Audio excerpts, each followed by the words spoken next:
एकटा हम बाबा के नचारी गाबै छी से सुनू।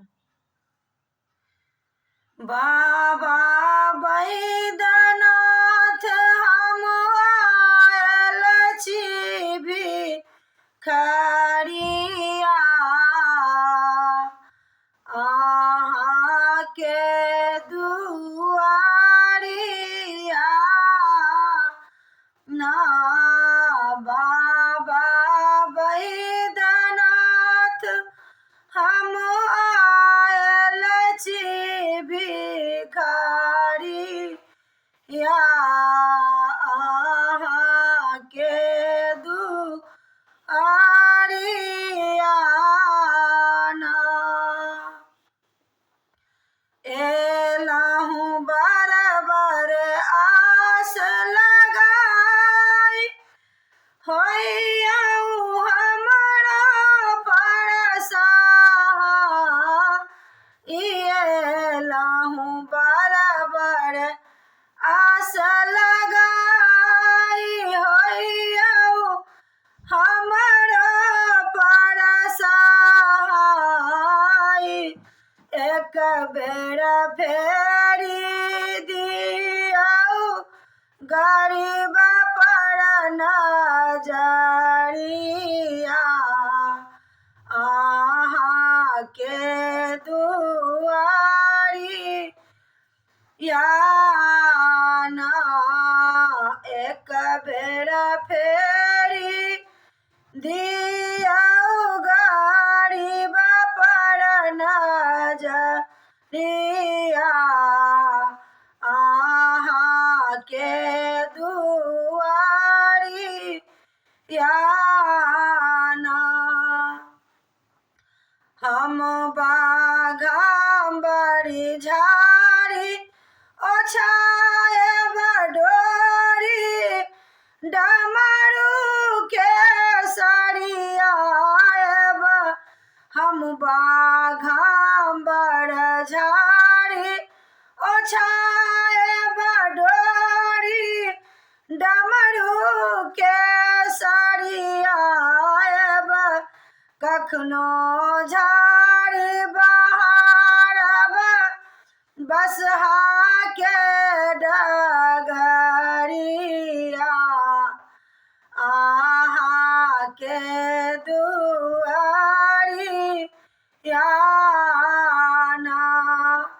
कखनो झाड़ी बहारब बसहा के डगरिया, अहाँके दुआरिया ना। हम गंगा जल भरि कऽ लायब बाबा बैजू के चढ़ायब। हम गंगा जल भरि कऽ लायब बाबा बैजू के चढ़ायब। अक्षत हार चढ़ायब बेलक पतिया, अहाँके दुआरिया ना। बाबा बैद्यनाथ हम आयल छी भिखरिया, अहाँके दुआरिया ना। कार्तिक गणपति गोद खेलायब, कोरा कांधे पर चढ़ायब।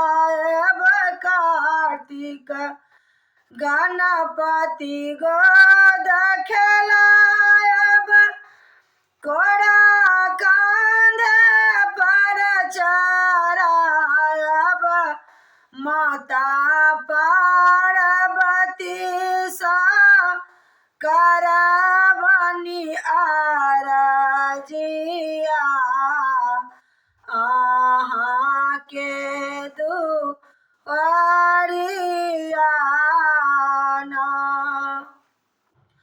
बाबा बैद्यनाथ हम आयल छी भिखारिया, अहाँ के दुआरी याना। काशीनाथ नचारी गवती माता पार्वती के सुनाल, काशीनाथ नचारी गाल माता पार्वती के सुना। ओल हे माँ एक बेर फेरी दिया गरीब पर नजरिया, अहाँ के दुआरिया।